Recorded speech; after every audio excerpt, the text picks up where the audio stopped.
अ, बच्चों, आज की जो वीडियो है इसमें हम स्टेट्स ऑफ मैटर, द्रव्य की अवस्थाओं से संबंधित चार्ट्स, गैसों के जो नियम है, गैसी नियम, जिसमें चार्ट्स का नियम, चार्ट्स लॉ, गैलोसार्स लॉ और एवोगैड्रोस लॉ, इनका अध्ययन करेंगे।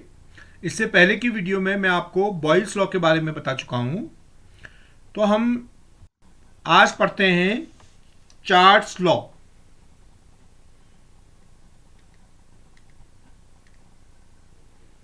चार्ल्स लॉ, तो यह एक महत्वपूर्ण गैसी नियम है, चार्ल्स लॉ। तो यहाँ पर चार्ल्स लॉ में जो हमारे जे चार्ल्स थे, जिन्होंने 1787 में ये लॉ दिया, जे चार्ल्स नाम के केमिस्ट ने, तो उन्होंने बताया कि जो गैसें हैं उनका यदि हम दाब स्थिर कर दें और स्थिर दाब पर गैसों के आयतन और परम ताप के मध्य संबंध देखें, तो यह देखा गया कि स्थिर दाब पर किसी गैस के निश्चित द्रव्यमान का जो आयतन होता है वह उसके परम ताप के समानुपाती होता है। तो हम चार्ल्स के नियम को कह सकते हैं कि स्थिर दाब पर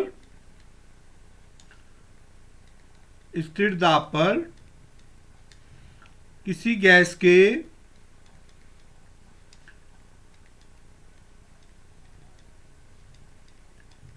निश्चित द्रव्यमान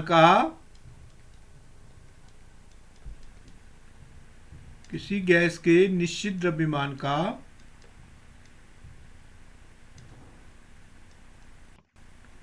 जो आयतन होता है वह उसके परम ताप के, एब्सोल्यूट टेम्परेचर, परम ताप के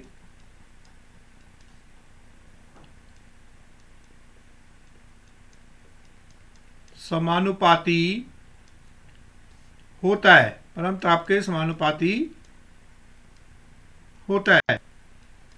यानी कि जब यदि हम प्रेशर को कांस्टेंट कर देंगे तो हम किसी गैस के आयतन और उसके परम ताप में संबंध देखेंगे। देखिए, इसको हम आगे देखते हैं। हम माना गैस का आयतन V है और उसका एब्सोल्यूट टेम्परेचर T है। ये कब? ये स्थिर दाब पर और गैस की निश्चित मात्रा के लिए, और गैस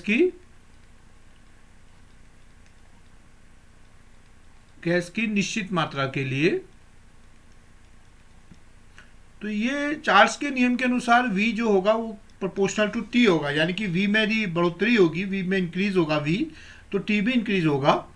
तो हम इसको लिख सकते हैं नीचे, V is equal to K T, जहाँ पर K कांस्टेंट है, या V upon T is equal to K, that is constant.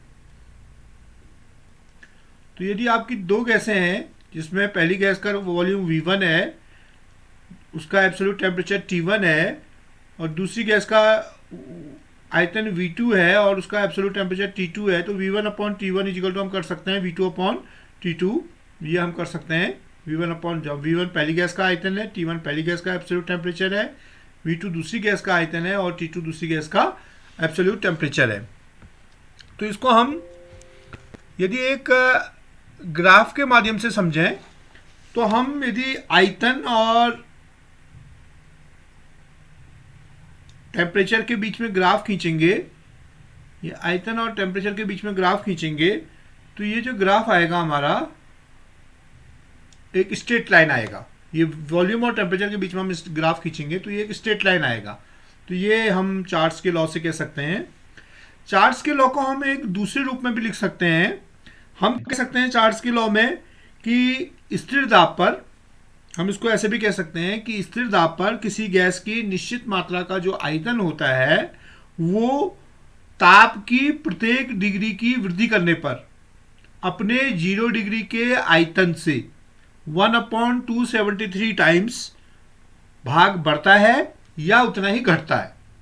ठीक है ना। तो क्या मतलब है कि यदि माना उसका टेम्परेचर Vt है, T टेम्परेचर पर Vt उसका आयतन है T टेम्परेचर पर, तो जो Vt होगा वो उसके 0 डिग्री सेल्सियस पर जितना आयतन होगा उससे 1/273 टाइम्स, इसका कितना टाइम्स, 1/273 टाइम्स बढ़ता है या घटता है। ठीक है ना, इसमें वृद्धि होती है या उतनी ही कमी होती है।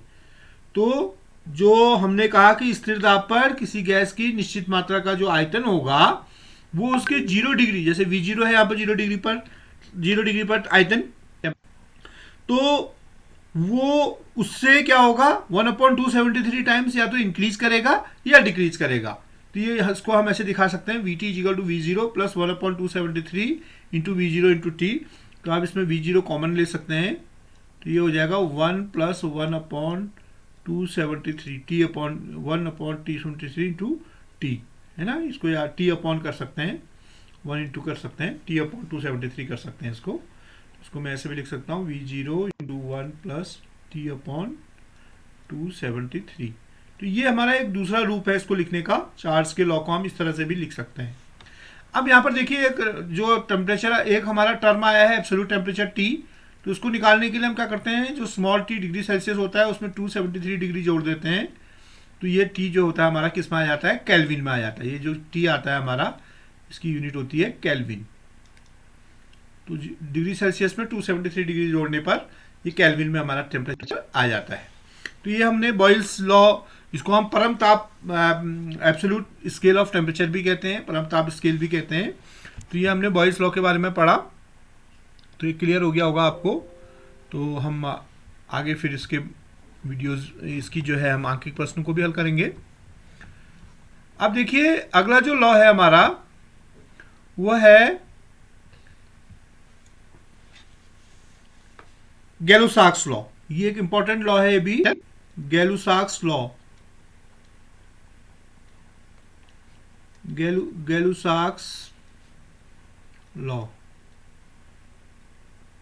तो देखिए जैसे हमने बॉयल का नियम पढ़ा था, तो बॉयल के नियम में क्या था, हमारा टेम्परेचर कांस्टेंट था। बॉयल के नियम में हमारा स्थिर ताप था। फिर हमने चार्ल्स का लॉ पढ़ा, तो उसमें हमारा क्या था, स्थिर दाब था, प्रेशर स्थिर था। अब हमारी बारी है आयतन को स्थिर करने की। तो गैलुसाक ने ये कहा, गैलुसाक ने अपना जो लॉ दिया वो 1802 में दिया इन्होंने, गैलुसाक ने। तो गैलुसाक ने कहा भैया जब हम आयतन को स्थिर करेंगे और दाब और परम ताप के बीच में संबंध देखेंगे, तो जो दाब है वो परम ताप के प्रोपोर्शनल यानी कि समानुपाती होता है। तो हम कह सकते हैं कि स्थिर आयतन पर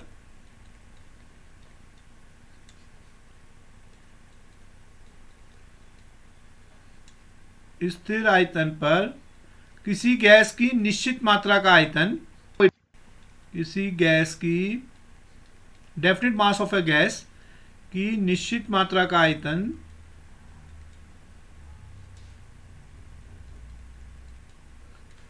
किसी गैस की निश्चित मात्रा का जो आयतन होता है वो क्या होता है, सॉरी निश्चित मात्रा का दाब, ये जो है ये क्या है, स्थिर मात्रा का आयतन नहीं, स्थिर मात्रा का, निश्चित मात्रा का दाब उसके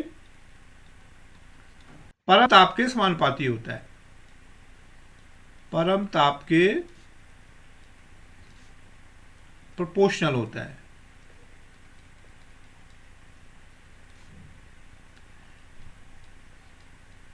तो इसको हम मैथमेटिकल फॉर्म में लिख सकते हैं। देखिए आगे लिख देता हूं,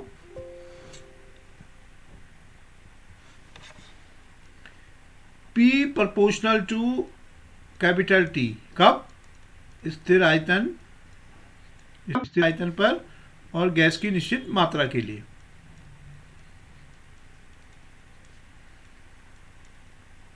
गैस की निश्चित मात्रा के लिए। तो यहां से देखिए हम कह सकते हैं P = KT, यानी कि P/T = K, यानी कि कांस्टेंट। तो इसको हम लिख सकते हैं। फिर आगे हम यदि दो गैसें लें अलग अलग, पहले का टेम्परेचर पहले का दाब P1 है, पहले का परम ताप T1 है और दूसरी का दाब P2 है और परम ताप T2 है, तो P1/T1 = P2/T2 = कांस्टेंट। तो ये हम कह सकते हैं स्थिरांक। तो P1/T1 equal to P2/T2 equal to स्थिरांक। तो ये जो है हमारा गैलुसाक का नियम है, यहाँ पर स्थिर आयतन पर हमने इसको देखा। तो इसी प्रकार से हमारा एक और इंपॉर्टेंट लॉ है जिसको हम एवोगैड्रोस लॉ कहते हैं।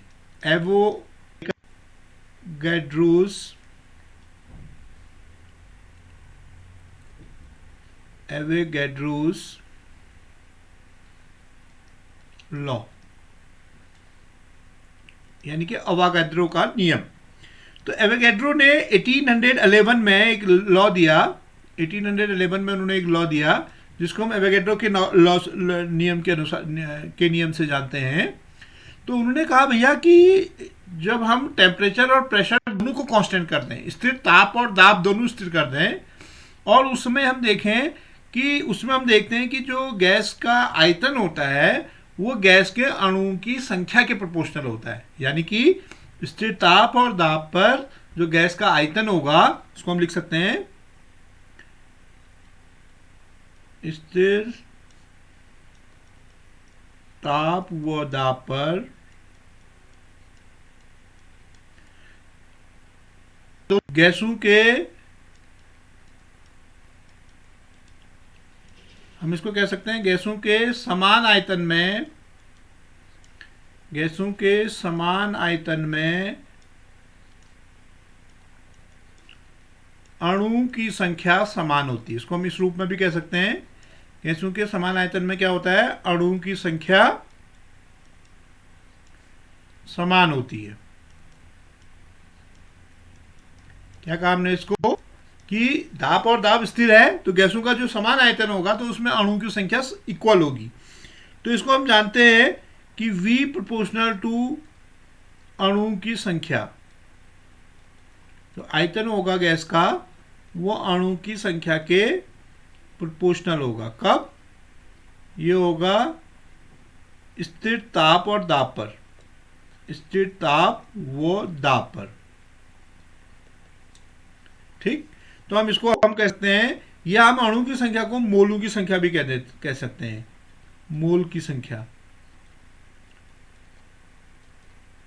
हम जानते हैं कि किसी भी गैस का जब एक मोल हम लेते हैं तो उसके, ये हमको पता है कि किसी भी गैस का जब हम एक मोल लेते हैं तो एक मोल में अणु की संख्या होती है 6.022 × 10⁻23। ये हमने पहले चैप्टर में भी पढ़ा है। ये एवोगैड्रो नंबर होता है, इसके बराबर अणु होते हैं। किसी भी गैस के जब हम एक मोल लेंगे, जैसे माना हम ऑक्सीजन ले लेते हैं, और ऑक्सीजन का यदि हम एक मोल लेंगे तो उसमें अणुओं की संख्या कितनी होगी, 6.022 × 10⁻23 होगी। ठीक, तो कोई भी जो गैस लेंगे आप, उसके अणु, एक मोल में अणु की संख्या इतनी होती है। तो ये एवोगैड्रो ने नियम दिया। तो ये हमारे इंपॉर्टेंट लॉज हैं तीनों। अब आप इस पे बेस्ड कुछ होमवर्क नोट कर लीजिए। नंबर 1 क्वेश्चन लिखिए कि स्थिर दाब पर गैस के आयतन और परम ताप के बीच ग्राफ बनाइए। स्थिर दाब पर गैस के निश्चित मात्रा के लिए गैस के आयतन और परम ताप में ग्राफ बनाइए। नंबर 2 क्वेश्चन लिखिए, चार्ल्स के नियम को समझाइए। चार्ल्स के नियम को समझाइए। तीसरा क्वेश्चन लिखिए, गैलुसाक का नियम लिखिए।